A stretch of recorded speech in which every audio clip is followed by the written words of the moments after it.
Okay, Tom, long time no actual real see because you've moved to the USA. What's that right. all about? Yeah. Cambridge Englishman, now in Connecticut. That is right. That's where I am. So how are you finding the changes? How you find the difference being in the States? I like it. It's got some differences, but ultimately it's not too different. There's more freedom. And guns. And guns. Loads more guns. Loads Although more Connecticut's freedom not really and a gun state in the same way as, let's say, New Hampshire or Tennessee. I heard that the freedoms level changes quite dramatically depending on whether you're in a Democratic or a Republican state. I seem to keep hearing that from various different people. That could be true. That link could be true. It could be true. It could. I may or may not have an opinion on that. Depending on whether you want to be let back into the country next time. Right. Right. I actually watched this video the other day of an English guy with an American wife. You know all about that, right? And right. He does this podcast, business podcast, and he actually was traveling to LA, and they asked him about his social media accounts on the way in from Homeland Security. Really? Yeah, he mentioned on his podcast, yeah. Damn, better be careful. He was absolutely panning himself. Yeah, be careful what you put out there. It's they'll hold you to it, you know. Yeah. Jeez, I better be careful. Ed might be right. You never know. Right. Yeah. So staying on track, though, this podcast is all about business. It's called The Fight Business. We've both been in the fight business for a long time in various different guises. But I wanted to go all the way back. Like when I first met you, you just kind of dropped into town, walked into the store. I happened to be there at the same time, which was quite rare. And, you were traveling around as ever. Tell us a little bit about what got you started, how you got into the whole martial arts thing, and then the travel thing, which is really, really, really something, because you've been about everywhere, right? I've been to quite a lot of places. Yeah. Right, I have. I've traveled extensively, especially in Asia. What started first, the travel or the martial arts? Which one? Well, that's interesting. I guess I traveled to Thailand before I really started to get into martial arts, but I was into martial arts in terms of I loved martial arts movies and stuff, and I thought I could do a bit of it myself. But what really got me into martial arts was a trip to Thailand when I was in my very early 20s. So it was the actual travel that did it, in a way? In a way, yeah. I mean, it was an eye-opener, I went to Thailand and it was completely different. I remember getting off the plane. I'd traveled in Europe a bit with my family and stuff as a kid, and the furthest I'd been, I went to Barbados one time on a family holiday. And so Thailand really was the furthest place, most exotic place I'd ever been. I remember getting off the plane and getting in a taxi with my mates, and the next thing I know, I'm driving through Bangkok. Wow. And just thinking, this is so different. This is nothing like anything I've ever experienced. I have no measure to put what this initially made you go to Thailand then? Just a random or? Just a kind of party, have some fun. I finished working a summer job on the punts and the river in Cambridge. So my hometown's famous for punting, these boats. And I've been working the summer, and I wanted to do something with my money, and I hadn't really got any plans because I'd finished university. I didn't really have any plans with what to do. So I'd just done this summer job, which I really had a lot of fun doing, because you basically get to sit outside kind of showing off for the girls, drinking some beers and kind of looking a bit cool and getting paid for it. You have to wear a straw. I'd saved up some money. What? You have to wear that straw hat. Yeah, to wear a straw. Well, actually, you didn't have to wear a straw hat unless you're pushing a boat. And I started off pushing, but I ended up being a station hand, basically, right. And running a station in terms of I used to take the money and fill up the boat.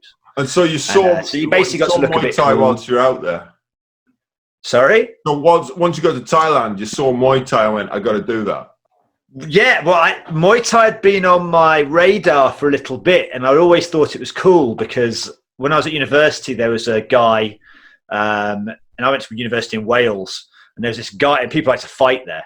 So you'd always end up in some kind of little scrap, just, some stupid pub scrap. And this guy that no one would mess with, and everyone's like, don't mess with him. He knows Muay Thai. He does Muay Thai. And so I was like, man, that sounds badass, because like no one messes with him because of this. So I was like, all right. So, and then I saw that movie Ong Bak. Right. And it was like, wow, look at this. This is incredible. And I'd always been to Bruce Lee movies and stuff when I was young anyway. So like, this was like oh, wow, this is really cool. And then I saw it for real in Thailand. And I actually trained out there very briefly in one of the islands, Koh Phangan. And it was a game changer for me. So I came back from that trip and immediately sought out a gym in my hometown, Cambridge. And that was Singto Muay Thai, which was run at the time by a guy called Ryan Rudkin, and who ended up becoming very influential in the UK Muay Thai Federation. So I actually was sort of riding those coattails a little bit at that moment when the UKMF was really when it was growing as an organisation. So that's why I ended up doing a lot of judging and officiating at fights and stuff like that around England, because of Ryan, really, because he was in charge of that. So you go out to Thailand on a bit of a whim, piss up with the lads. Yeah, basically. And then you do a bit of Muay Thai, you come back, you've like heard the legend that is Muay Thai, so then that's it, you bang into it. And into it. And was this what really kicked off the Southeast Asia thing? So just for people, obviously anyone watching this for the first time and doesn't know who you are, won't realise that you have been all across Asia. Yeah, I lived there for 6 years. Yeah, so you've experienced a lot of different culture, seen a lot of it from a native perspective almost. Kind of as much as a foreigner can do in that country. Yeah, for sure. When I met you, you've been all across the world, or certainly Southeast Asia. Southeast Asia and South America. Guys, I know. I met you. So I trained in Muay Thai. I had a few low-level fights. I was never much of a good fighter, but I was quite good at coaching.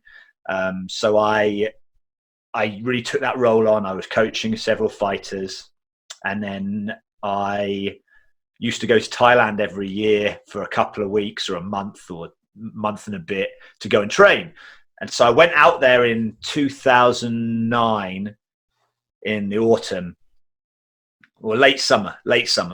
And I went out there with a whole group of people from my gym just to take them on a tour of Thailand.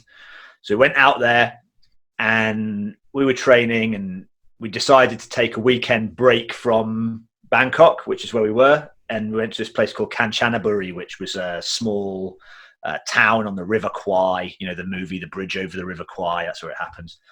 And I met this girl, this American girl, and ended up spending the next 2 weeks pretty much with her and thinking it was great. And I said to her when I left, because I didn't really want to leave, I was like, I'm going to be back in 2 months.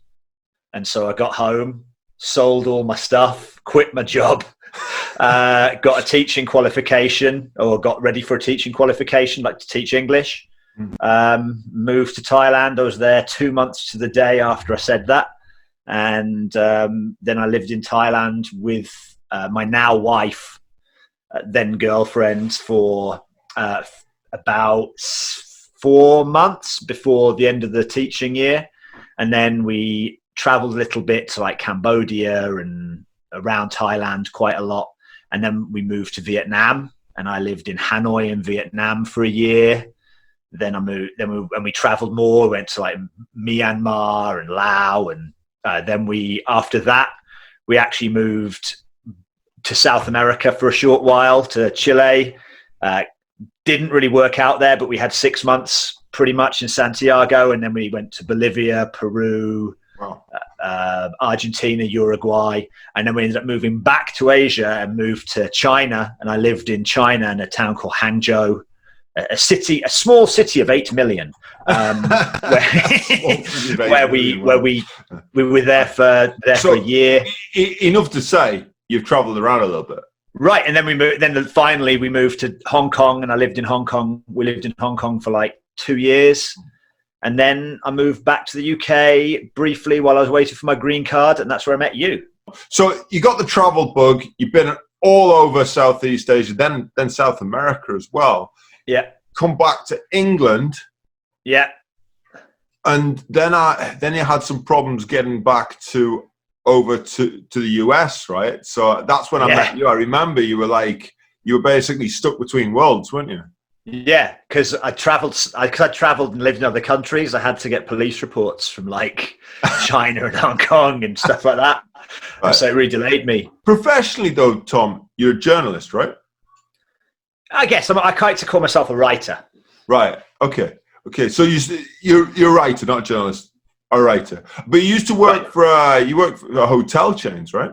Yeah, I have. I've worked for some high-end hotel chains, right, writing about their hotels, kind of a lot of stuff like copywriting and you're the editor for Rev Gear Sports, so you write for that too. Yeah, I write a lot of journalism, basically, a lot of articles for Rev Gear Sports. And one of the things that you're obviously really interested in is the whole bare knuckle thing from back in the 1900s, 1800s, all the way back, wasn't it? 1800s. Right, yeah. So actually the 1700s it started, yeah. So right, that's when it really started. A guy called James Figg. I'm sure my ignorance, and you've written quite a lot about that, and you talk about that a lot when you're in your social media and stuff like that. Yeah. I mean, what got you into that? From Muay Thai, which is obviously very Southeast Asia, Bruce Lee, Jackie Chan, Ong Bak, so bare knuckle boxing, fisticuffs, and all that. So what got you into the whole bare knuckle boxing, the history side of things? Well, I used to train with this guy, and he showed me this book. And I had it for years, and it was something like the Hamlin Book of Boxing, some pretty general book. But it started with a little bit about the history of boxing, and it had all these pictures of these bare knuckle bruisers, right, which is what they used to call them. Yeah. And I was just fascinated. I was kind of hooked because I'm a history nerd, right? And I was just really interested because they look really, and the idea of bare knuckle sounds really brutal, and I love anything kind of a bit brutal and. Anything brutal and historical? Wow, perfect. There's a lot of people. So I got into it like that. There's a lot of people get into like the more modern boxing history. Going from the early 20th century onwards. Like, there's a lot of people write books and they'll follow, Joe Louis or Muhammad Ali or any of the Sugar Ray Leonard, any of the famous 20th century boxers.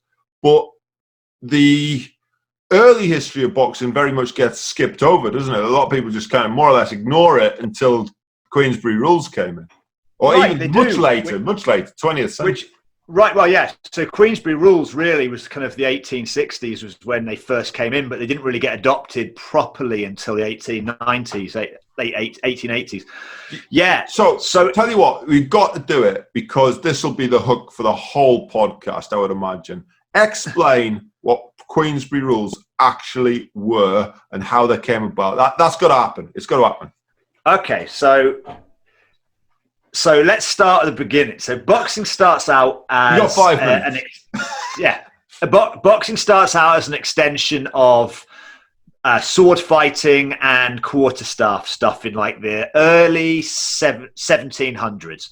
And a guy called James Figg basically was the champion of England. He was the first champion, and his rules, he didn't really have a rule set. It was pretty much all in, anything goes, do whatever you want. And then over the next few years, it progresses till one of his students, a guy called Jack Broughton, writes the first set of rules that are called the Broughton Rules. And they don't really cover much. So another like 50, 60, 70 years actually go by. And then along come this set of rules that are meant to protect the fighters a bit more, which are called the London Prize Ring Rules. Right.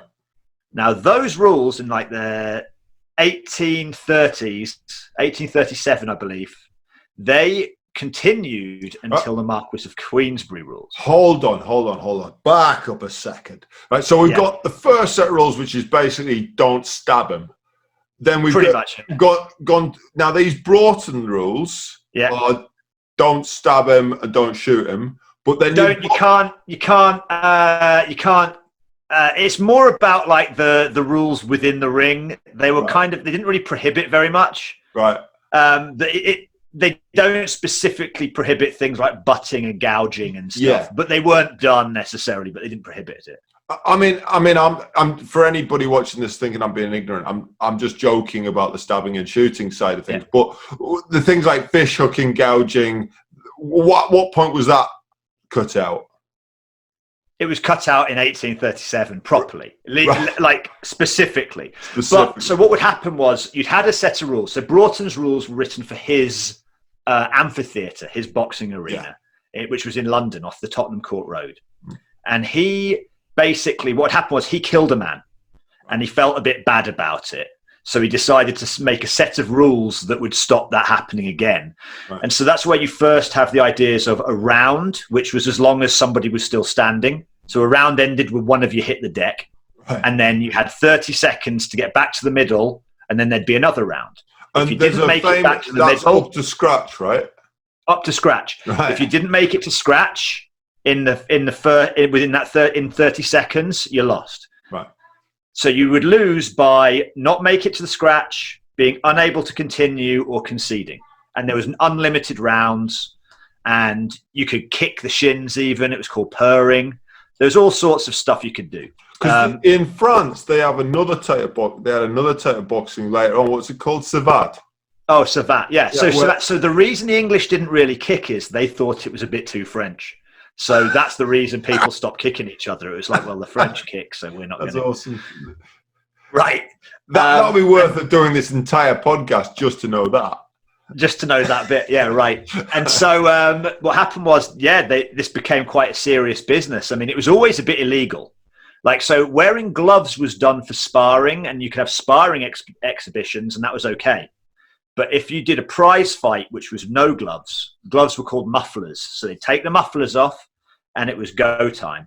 And if you had one of those prize fights, it was illegal. So what happened was there were pubs around London, and you'd go into that pub and you'd know that you'd find one of the people who knew where it was, and you'd find out. So word of mouth would spread when and where a prize fight would be. And then you'd leave the city and walk or ride a horse or get a carriage.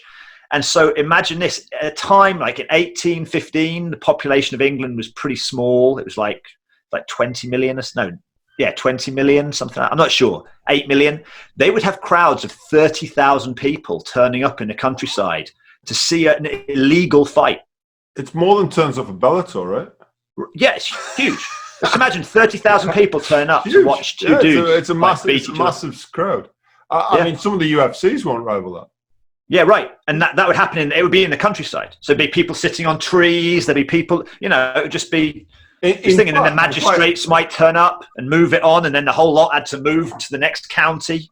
In fact, I've got to know this, as we can do the whole Joe Rogan thing here, right? Yeah, do. I'm actually quite interested to know the largest UFC live audience. We've got to know this, right? Yeah. So, right, MMA event was actually 71,000, but that was Pride, right? The biggest ever UFC audience was actually 57,000. So if you it's a lot, but I mean, 50. That exactly. We're talking like so. Imagine it's about the crowd for one of the most famous fights was a fight between Tom Cribb and Tom Molyneux in 1811. It was their rematch at a place called Thistleton Gap, which was just this countryside place, and it was chosen because it was on the border of 3 counties. So if the magistrates turned up from one county, they could just move half a mile down the road and they'd be in another county. And they could start all over. But that had a crowd of between 25 and 30,000. Wow, that's insane. So this was how you got there. So Queensbury Rules. Let's get to Queensbury Rules. Queensbury Rules. So Queensbury Rules came about. It was actually another guy that wrote them, but the Marquis of Queensbury, who was a kind of a slightly shady character in a sense. He was either Oxford or Cambridge student. I can't remember which. Got into trouble a lot. But he sponsored the rule set. So he said, okay, so that's why his name's given to it. But essentially, it's thought of that it's about safety, and it was never really about safety. It was more about making the fight easier to gamble on, because if you're wearing gloves, there's less damage to the actual physically to the person. Although the gloves they're wearing are thin, they're more like, you know, like like you wear like not mittens, what they called maybe they're very thin leather. But it was about regulating round lengths, because if they could regulate the round length, it made it easier it made the gambling more regulated. Right. So really, it was never ever about ring safety. Was this was the point where they cut out all the kicking, the grappling, all that stuff? Well, yeah. So the grappling particularly. I mean, the real death knell was actually, it happened in America. So the last ever bare knuckle London Prize Ring Rules fight for the World Championship was in 1889, and it was John L. Sullivan, the Boston Strong Boy, against Jake Kilrain. And it was in Mississippi. So again, same situation, had to find somewhere you could go and hide and do a fight. And John L. Sullivan, who's seen as the last great bare knuckle champion, was actually the death knell of bare knuckle, because he was a puncher. He wasn't a grappler. And so actually having the gloves on, being really thin, it didn't really matter for punching, but it meant you couldn't grapple so easily. And so because he didn't like to grapple, and he was a tough guy. He'd go into a bar and say, I can lick any man in this room, come and try me. You know, I mean, he loved to fight. He had hundreds of fights, but he was a puncher. He was a boxer, not a grappler. So really he was almost instrumental in the bringing about of the gloved boxing, you know. Right. Wow. That's fascinating. And I think a lot of people who watch this podcast, I think it'll be actually a draw, to be fair, to write, you know, the real Queensbury Rules explanation. But so many people will have absolutely no idea. People say, oh, it's not the Queensbury Rules. I bet a lot of the commentators on modern boxing haven't got a clue how it came about. Maybe not, you know. You need to dive in a bit. A lot of people think of MMA as like more akin to the old days. Right. Well, I mean, it kind of is, because old bare knuckle allows all grappling. I mean, you can pick someone up and spike them on the head. You know, you just can't grapple on the ground. And a lot of people don't realise that England had a massive wrestling tradition. Or huge. Catch wrestling, Lancashire wrestling, Cumberland wrestling, Cornish hug wrestling. There's a huge amount, and it just weirdly disappeared. So actually, one of the last bare knuckle champions of England was a pure wrestler, Sam Hurst. Wow. So moving forward, there's been a lot of these social media posts, Tom, where you're doing some weird stuff with bits of concrete, and clubs, spears. Like, you're gonna have to tell me what some of this is about. Like, there's a lot of like very, very odd social posts. I mean, you know, like if you just wanted some guys to come around and fix your garden, I would understand, but it doesn't look like that's what you're doing. So go on, tell us a little bit about these clubs and maces and spears and knives. Well, clubs and maces, really. The spears is just a bit of fun. Right. So what I'm using, it's one of my training modalities, and I have a website called waryoga.com, and I've actually got a special waryoga.com. And so War Yoga was a name that was come up with by a friend of mine, William Kalvani, to explain this system. Right. But basically it's a system from India. It's called Vyayam. And Vyayam is the ancient and still used today wrestlers' conditioning system of India. Right. Wow. And so you use various bodyweight exercises and also these maces, which are called the Gada in India. I've got to ask. I make and swing Gada. So the Gada. So I'm being deliberately ignorant, but Becca bought me a set of Indian clubs a few years ago. I hardly use them. I can see the use for your wrists and strength, but I think I've got the patience for it. What's the benefit of the clubs and the maces as opposed to more modern forms of conditioning? Well, it's circular. So the adjustable barbell's a very modern invention. I mean, it teaches you to lift in straight lines, and if you're actually grappling, you know, and I do jiu-jitsu like you do, you know, you're never pulling in straight line, so to speak. You know, there's advantages to weightlifting for jiu-jitsu, of course, like you can't deny it. The same way as there's advantages of doing yoga for jiu-jitsu, you know.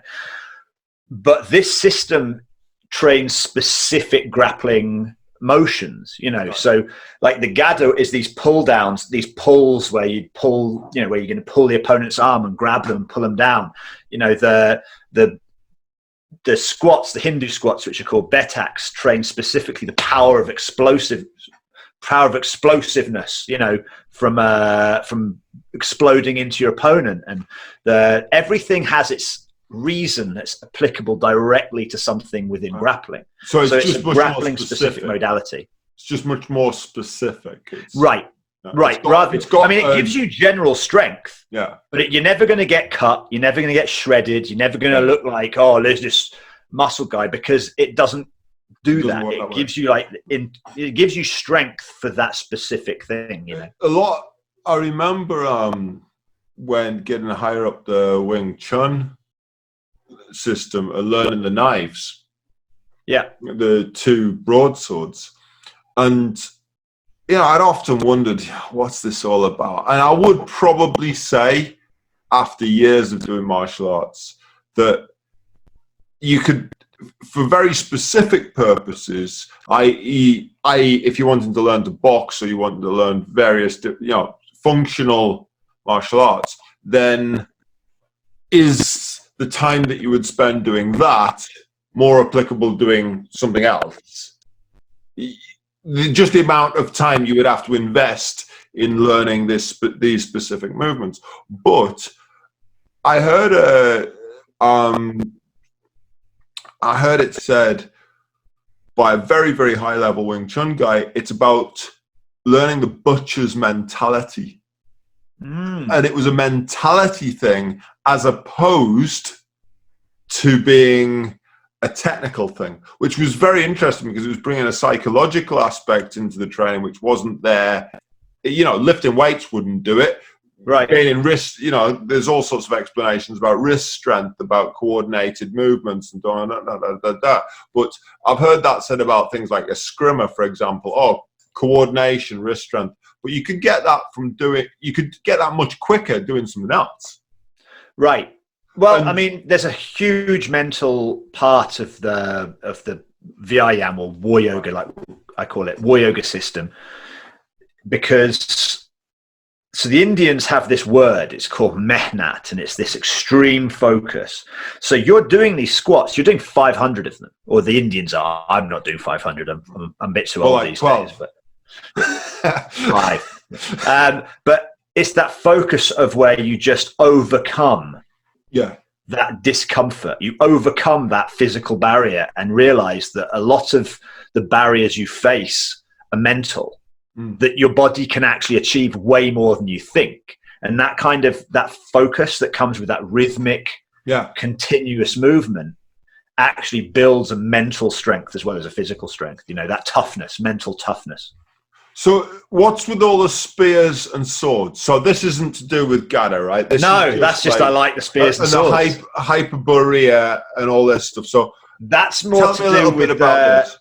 That's more to do with my book and kind of Hellenic Greek solar spirituality that I've been exploring. Solar spirituality and Undying Glory, right? Undying Glory. Undying Glory. Come on, let's see the book. We've got to see the book. Undying Glory by Tom Billinge. So this is your first ever full-length book, right? This is my first book. Wow. And it's on Amazon? It's on Amazon and anywhere books are sold. You can buy it anywhere in the world. Wow, that's awesome. So yeah, pretty cool. Let's discuss what Undying Glory is all about. And so Greek, did you say? Yeah, so it's about the Greek hero mythos and how it applies to men today. It's really there to help men. Right. So is this like in the same kind of vein as The Way of Men and Ryan The Way of Men and Ryan Mischler's Order of Man and all that direction?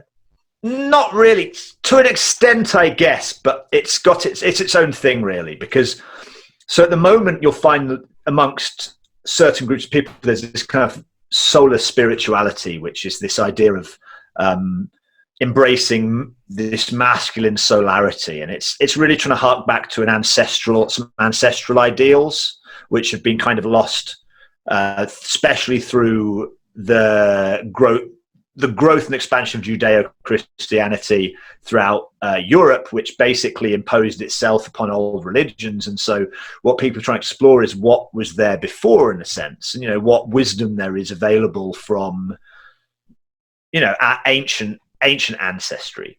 And so my ancient ancestry from my mother's side is Greek. So I'm half Greek. I'm half English, half Greek, but I'm English. That's a very American So this book... when did this start? When did this start? Hold on. This is a very American thing. So you're half Greek now? I've always been half Greek. I'm joking. I can't help it. Hold on. I've known you for years. This is the first time we've heard about the half Greekness. Oh, no, I'm half Greek. My mother was Greek. I'm actually half Greek Cypriot, if I'm going to be specific. Because when you meet American people, of which I know many, many, many American people, obviously, working with Americans all the time. And I love Americans. I love America. I love Americans. But the one thing, once you get past the normal things in the language, because as we all know that Americans don't speak English, they speak American. Once we get past that, you realize that everybody has got a very strong link in America to their historical ancestry.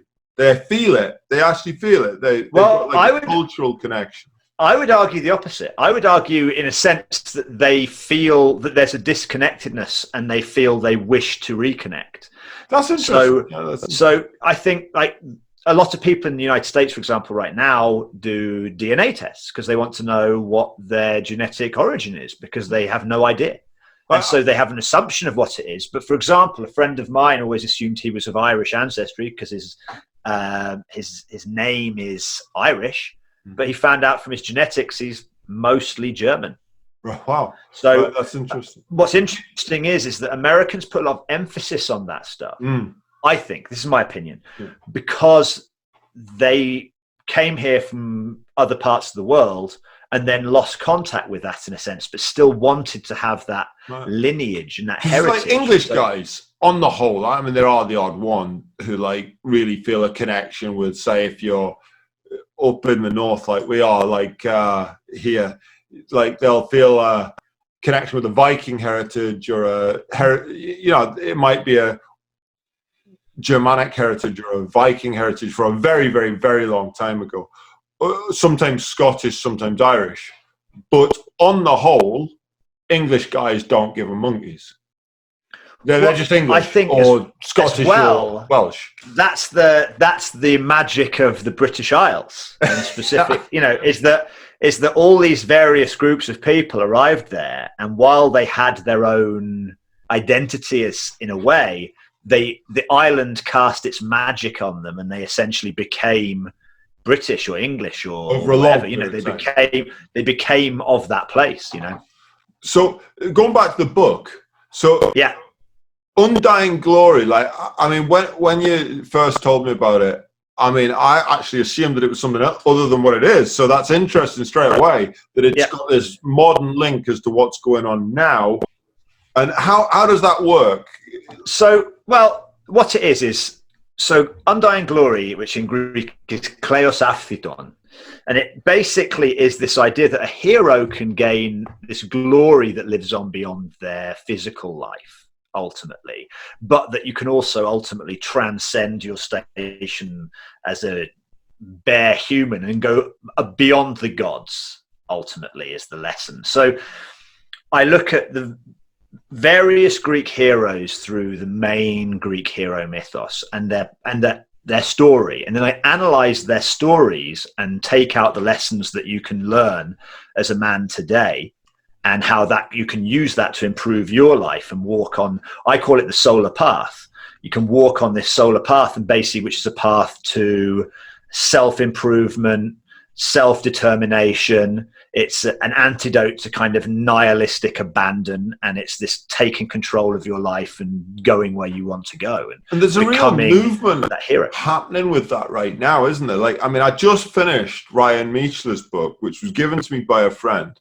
And sorry, Ryan, if you watch this, but I found it very hard to read, but the message was very good. I mean, it wasn't, I have two types of book that I read, and then a third that I just put back down and never read. Right, so I have the type of book where it's an easy read. It's I open it, by the time I've got to page 4, I'm engrossed and don't put it down until it's finished. Then I get the second type of book, which I start it. I wished I hadn't, but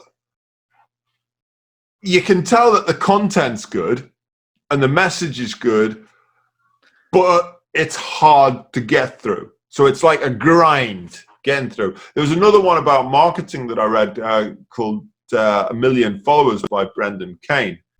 And frankly, the guy can't write for shit. But it's a great book. There's nothing wrong with the book. The writing style is just hard. It's just hard to read. But it's a great book. Like, I mean, the content's excellent. It's hard to read. Then there's the third type of book where I read 3 pages, put it down, and never pick it up again. But Michler's book is like the second one, right?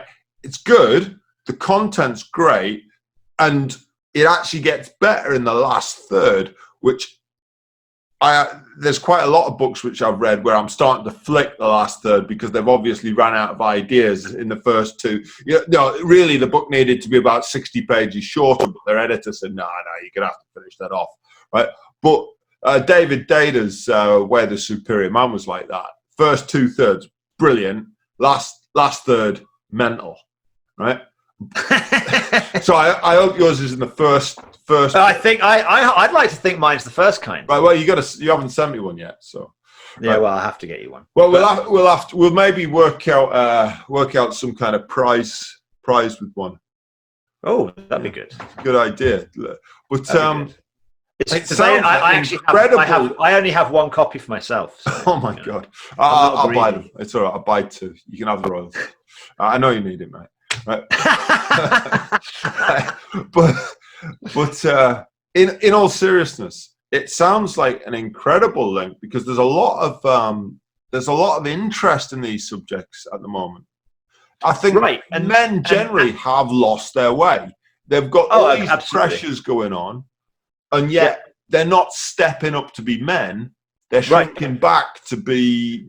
They're not men. Well, it's hard because there's a mixed message. Because on the one side, you've got this idea that men are toxic and need to actually become more gentle. But at the same hand, what is a male identity? The male identity is this idea of being strong and being able to do what needs to be done. And that there's this mixed message. So men are very confused, I think.